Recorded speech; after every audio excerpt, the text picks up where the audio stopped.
Once upon a time, two friends joined forces to bring you the best in horror entertainment. Brian from the north, Tim from the south, each bringing their own unique perspective to the horror community. Movie reviews, Blu-ray releases, beer pairings, games, and more. Welcome to your new home for horror. This is Civil Gore. Hey guys, so we have with us tonight Scarlet Moreno, who is a writer, director, and star of a fantastic new short called VELMA that is doing amazing on the festival circuit. So welcome to the show, Scarlet. Thank you. Thank you so much for having me. Yes, our absolutely. pleasure. Yeah, we love the short. Brian and I good. are big fans of short form horror, so it was right up our alley. But before we get into it, can you tell our audience a little bit about yourself and kind of how you got started in filmmaking?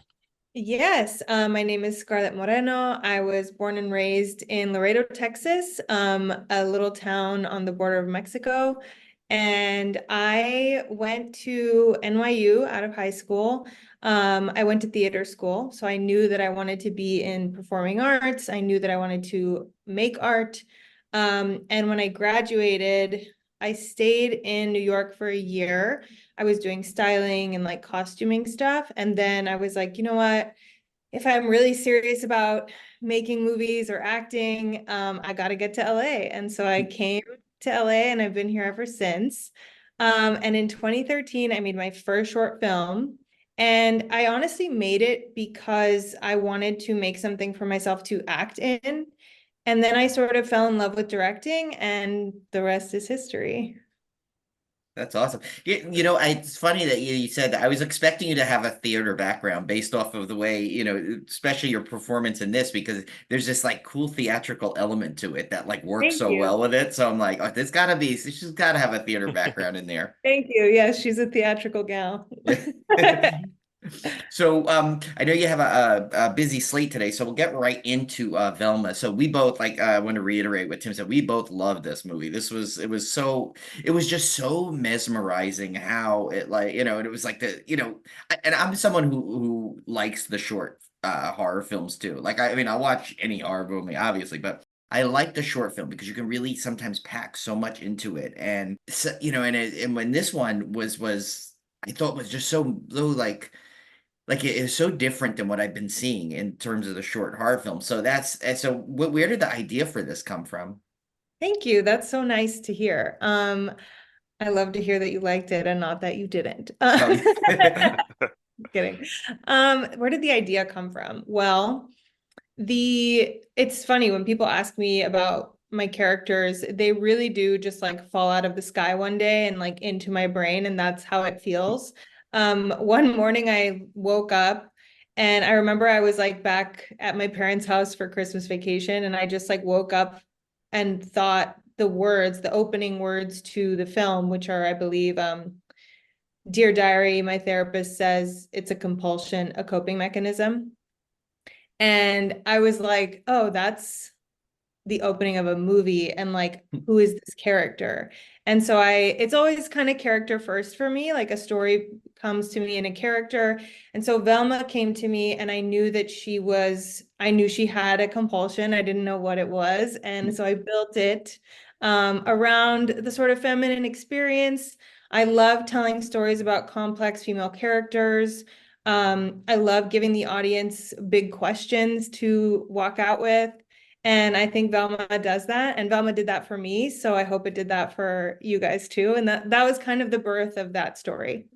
Yeah, it did actually do that. And what was credible is that you got that all into 14 minutes. Usually that kind of character development will take I've seen movies that go on 2.5 hours and I still don't know who's who in this, but I thought you really can you kind of get a sense of Velma, like almost like, and even though you kind of let the audience kind of reveal her a little bit more and more, but I feel like you get pulled in right away with her, and there's just something so interesting. And I mean, I was gonna say, well, it's the director and the acting, but that's you. So Yeah.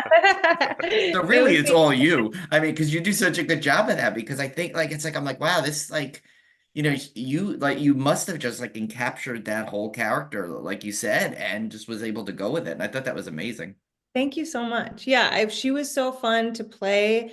She was so fun to explore as a person, like who is she? Why is she who she is? Yeah, it was just like the story kind of began to tell itself, which was cool. Yeah, definitely. I want to talk about this art design because this movie is Yeah. incredibly it looks incredible, and it uses this like weird 60s kitsch aesthetic, and I love that stuff. I Same. collect vinyl records, and I love there's a subgenre of music called exotica from like the 50s and 60s where they did it's like tiki bar music, it's lounge Yes. music, and it kind of has that same vibe, and this whole movie kind of had that vibe to it, and I just loved everything about the set design and the costume. So what inspired you to kind of go that route? Thank you. So I'm super inspired by 60s and 70s film, 60s and 70s horror in particular. I love Hitchcock. I love Dario Argento. Suspiria is a huge inspiration for me. And Valley of the Dolls is it was just like a momentous movie for me when I saw it as a teenager. And I think it just like really stuck with me. And I fell in love with telling difficult and sometimes ugly stories in very beautiful worlds. So I think that's kind of part of me as an artist, the juxtaposition between aesthetic beauty and like kind of ugly reality is like very interesting to me. And because I think like beautiful people and beautiful places can have and hide a lot of like terrible things, which is like an interesting place for me to like explore to make my art. And I think that that's kind of what I was doing with Velma. And I think that like everything is so gorgeous that it's like disturbing. And Yeah. so especially I did that with the food. Like the food was like a big deal for me. I sent when I made the like very, very rough treatment that I sent to my DP in the very beginning stages of pre-production, one page was all dedicated to like 60s. It was pages from old cookbooks. And it was literally, they made like olive jello and like things like that. And I wrote on the bottom, food should feel pornographic. And like that was like what I wanted the feeling to be. And I think I executed that. So I Oh, think that's absolutely. kind of Yeah. a nice maybe a bit of a theme throughout the whole film is like it's so beautiful that it feels like strange. Yeah, what is like because you knew, I mean, we went into it knowing that it was a horror movie, and I know you almost like forget that it's going to be a horror because there's just like an easiness through it, like you said, but Good. through all these great images, it's like the colors are vibrant, and the food, like the Jello, like molds, like no, but nobody really, not a lot of people make Jello molds anymore, like that. Yeah.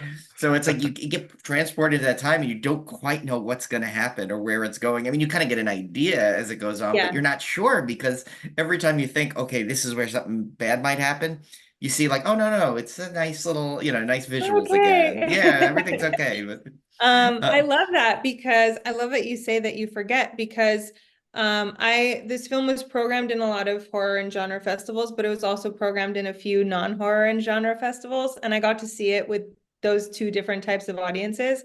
And I loved watching it when it was programmed in a non-horror festival because people didn't know what was going to happen or they didn't like, they couldn't really guess what was going to happen.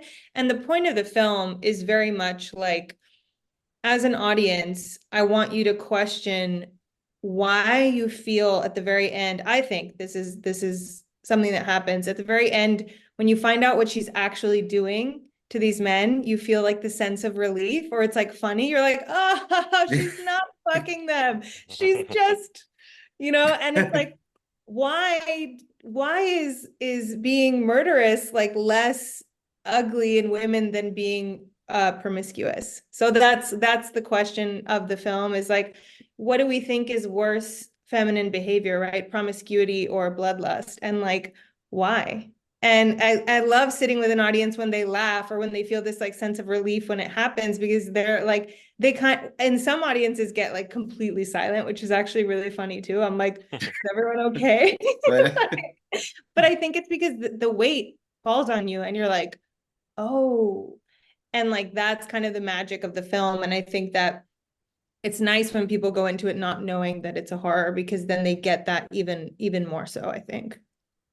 Yeah, and you know what it is too? It's like I tend to like I have a very big sympathetic streak. It's like I'll feel bad for villains sometimes, as long as they Oh, don't go who totally crazy. doesn't?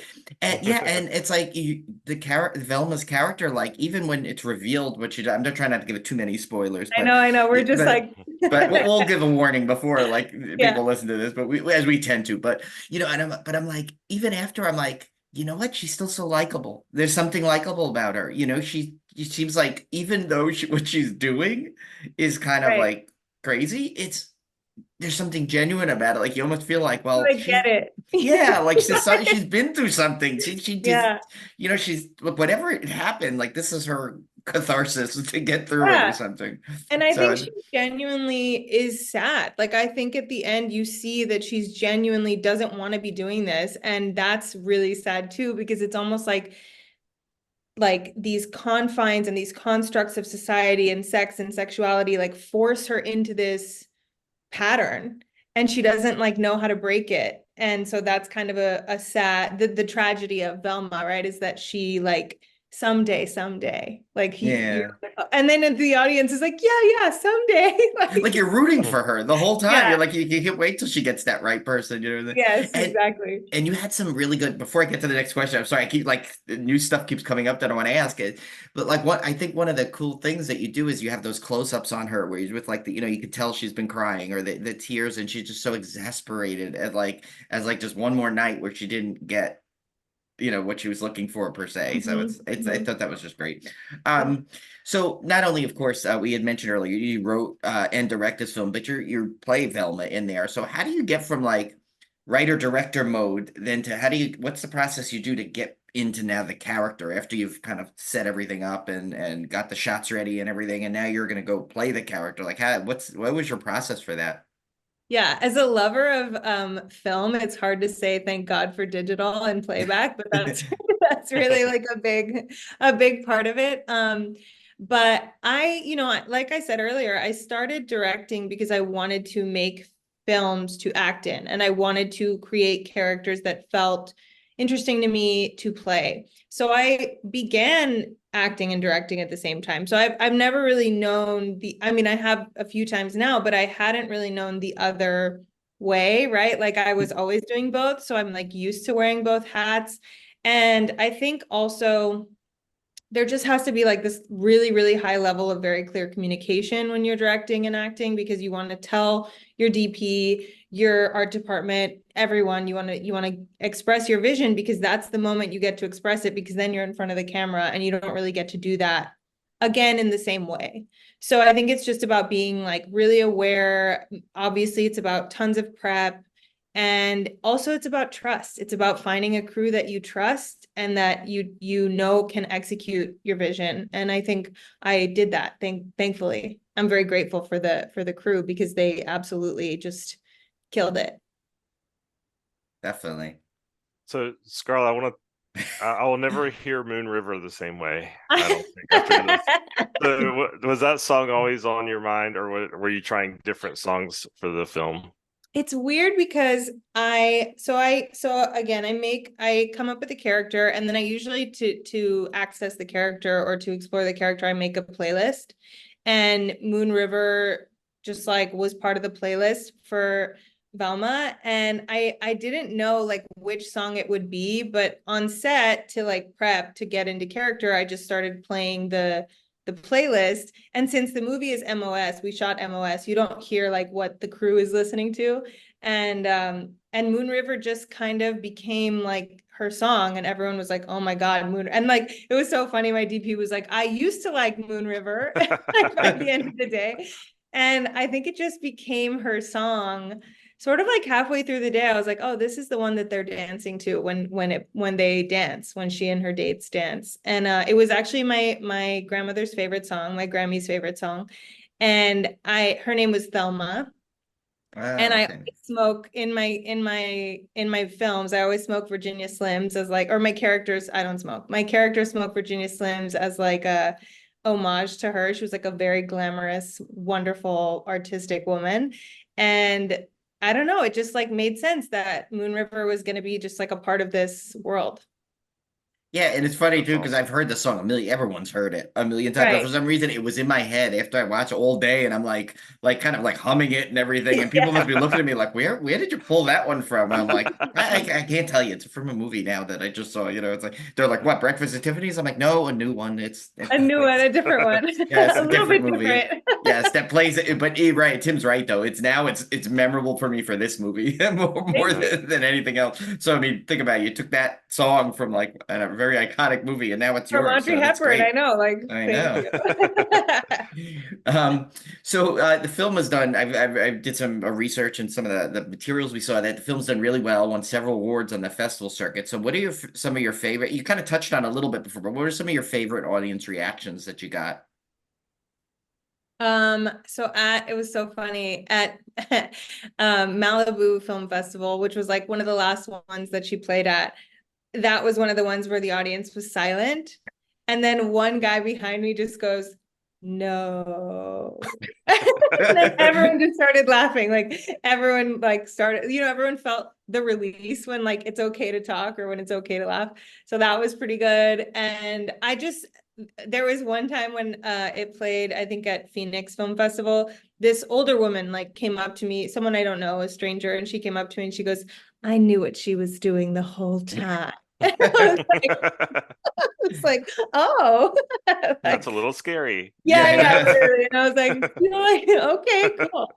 Yeah, I mean, and like, I think as a filmmaker, as a director, you start to like divorce yourself from the reaction a little bit because you don't want to like your whole like world to just be hinged on that either. But it is super fun to experience different audiences and their reactions and what they come away with. Someone told me after one festival, this guy came up to me and was like, I have a phobia of boiled eggs.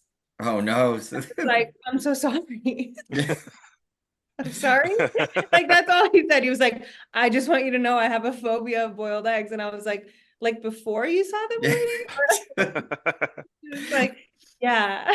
And Well, as like a deviled egg maker myself, it's my signature like dish love I make deviled and brings the thing. So I was very happy for one, very happy to see it in there. So I was not tormented. In fact, that was actually that lured me into like a false sense of confidence. You know, so I was like, yeah, you felt comfortable. yeah. I get it here. I love that. So Yeah, yeah. those are some of my favorite moments. People really react to the food, the close-ups, and yeah, things that I hoped that they would. So that's cool. That's been a cool experience. Awesome. So, Scarlett, do you have any other projects you're working on that you're allowed to tell us about? Yes. I just finished production on a movie called Little Lucha and the Big Deal. It's a short film. I made it with my friend Josh Stifter. We co-wrote and co-directed it. I met him on Rebel Without a Crew. We were two of the filmmakers that Robert picked to follow on his docuseries. And Josh and I play wrestlers in the early 80s. Oh And my God, Oh, you've got me. You've awesome. already Oh got me. man, you're right up You've got Brian's me in alley there. now. You are capturing our youth and our like pre-youth, I mean, I so to love it. speak, our Like, favorite times. things that I love too, that I'm like feel so connected to. And these characters, I play the big deal and he plays Little Lucha. He's a small man. And he won't get mad at me for saying that because it's true. And that's the funny juxtaposition is like he's this like little fast dude, and I'm like, I wear like 6-inch platform like white boots, and like I have a 6-inch high wig, so I'm like 6'5" or something, and I don't know, I'm very tall in the movie. But it's really about the underdog and the story of like, I mean, it's really like life mirrors art because it's about two people who are just trying to make their art and like make their dreams happen, and they're just like on the verge of maybe giving up, and like that's what the story is about. So we'll see if they do or not. Oh, I am definitely excited for that. So definitely you got to keep in touch with us. Let us know when that's coming out because definitely want Yeah, to. we submitted to festivals, so we should be hearing back in the next few months. Hopefully, you know how it is. It's like hurry That's up and awesome. wait. Yeah, that sounds bad. And you know what I do love is like the things that I've seen, the projects you've seen. Because I also was able just to watch Phaedra. Did I pronounce it right? Oh, cool. You watch? Oh, Yeah, it thank was. you. I found it. I was on Plex, so I was very glad I got to see it somehow. And Cool. again, I love that you like haven't the things I've seen are always in a different time period than now. Yeah. Yeah. And Yeah, I don't know. I think it's fun to put things in other worlds, especially I think it makes a story timeless when you can put it in whatever era. You know, it kind of like makes you think more about the character and like who they are when you're able to be like, oh, like that could happen now, but it's set in 1975. Also, I made that movie just as a caveat with $7,000 in 2 weeks. So please excuse oh any my God, no! I was gonna say production it was design incredible. It had the same kind stuff. of like fun, amazing aesthetics that this had. Thank you. And I saw the Jello came into play too. I was Oh like, I said that yeah, must be a yeah, signature. That's like her little yeah. like Oh my God, that's Hitchcock so wink, funny. she instead of, but and you Yeah, also appear. So, but this you have obviously bigger roles than he did, where he was just like kind of a yeah. cameo. But I figure like your Jello is like your Hitchcock right now. Is gonna have the. Guess so. I like didn't even honestly, I must just be attracted to specific things over and over. But Phaedra was the movie that I made on the show Rebel Without a Crew, which was a Okay, doc. yeah, I didn't get to see that show, unfortunately, but I did, but Not the a lot of movie people. was fantastic though. I really liked Thank it. Tim, you got to you. watch that. It's on Plex, so. Oh yeah, Thank you. definitely. Again, the budget is low, so It doesn't, you know what? So we've talked to so many filmmakers of all different budgets that they've had, and you know what? It really comes down to the filmmaker and the passion that they have. And you know what? Like I would, if you didn't say that, I would have thought it would have had a regular thank budget on you. there. It was That's really really well nice. done. That makes me So really, honestly, really, truly, it feels really good to hear that because it was the experience of making that film was the most fun I ever had, but it's the hardest thing I've ever done. We were all of us, all five filmmakers, we had to make our movies the way Robert made El Mariachi, which was with 7K in 2 weeks. It was like a celebration of the anniversary of that movie.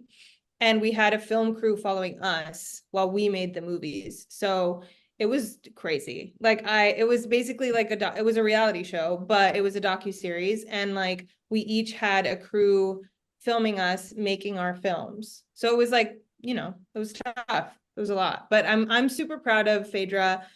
It's a story that one is actually super inspired by Suspiria. It's a story that I wanted to tell. Again, it's another complex female character. she was I great, really, by the way. The lead in that, oh my yeah, God, she was incredible for that. yeah, Sarah, she's amazing. And yeah, I wanted to tell this story of, it's like in Leaving Las Vegas or Fear and Loathing in Las Vegas, we have these like fucked up heroes that we still like love. And I feel like there weren't enough like women characters like that. There weren't enough female characters that you get to love through their badness, right? You get to love them through their like fucked upness. And I think that's something that I love to do with female characters. And so Phaedra was like my first real try at that. And so I think, and Velma then was like a kind of born of that ilk. Yeah, it was funny because Tim said, he goes, "Oh my God, I wish there was this Velma was a feature." Like, because I loved all the aesthetics. I said, that's funny you said that because I just watched Phaedra and it kind of has the same kind of aesthetics going through. Just it takes place like a Yeah. 75, 70. Yeah. But Yeah. yeah. So, and like you said about the main characters too, it's some of my favorite movies in the past few years have had that kind of female character where they're doing something bad, but there's this sympathetic quality about them that you care for. Yeah. It was like, I don't know if you've seen that movie, The Stylist, same kind of Yes. thing, where Yeah. I felt like the same, like the whole time, but like she was doing these bad things, but I'm like, I feel so bad for her. Look at what she's going through, kind of Bill thing. is the director is incredible. My older brother actually helped produce The Stylist, which is so Oh, funny. really? Oh, Oh okay. wow. And I saw the Stylist short first too, and I said, Me "Oh, too, this would yeah. make a great feature." And look, and they ended up doing one anyway, so it's kind of funny. So yeah, and so I think you captured that, and the same with the lead actor. I think that was just that was a great movie as well. So it's like all I know is I don't mean to like just kind of like my people say kvell too No, much, I but love like it. I but think it's but great. I really like I cannot wait to see what you do next. I'm looking forward to all your projects. I'm definitely going to keep an eye on everything you do because obviously you Tim and I have the same kind of taste with that. And so like I know we're going to be we're already huge fans of your work. So this will be That's so kind. Thank looking you. forward to. But quick before we let you go, actually, where can our listeners see Velma? So March 26th, Velma will be premiering online for the first time publicly. It's going to premiere through Geek Tyrant, but it's going to be available on my Vimeo page. Oh, So great. Okay. she's free, she's available, and yeah, I'm excited for everyone to be able to experience it. That's awesome. Well, we'll definitely share when that comes out. We'll share it. Make sure we share the link Thank on you. our socials to make sure we get that out there, because that was again, like, once again, we just want to say how much we enjoyed it, and thank you so much for coming on. It was great to Yes, talk thank to you so you. much. So Thank you both for having me. I really, really enjoy it. Obviously, I love talking film. I love talking about myself. Just kidding. But no, I really, this has been so nice. So thank you.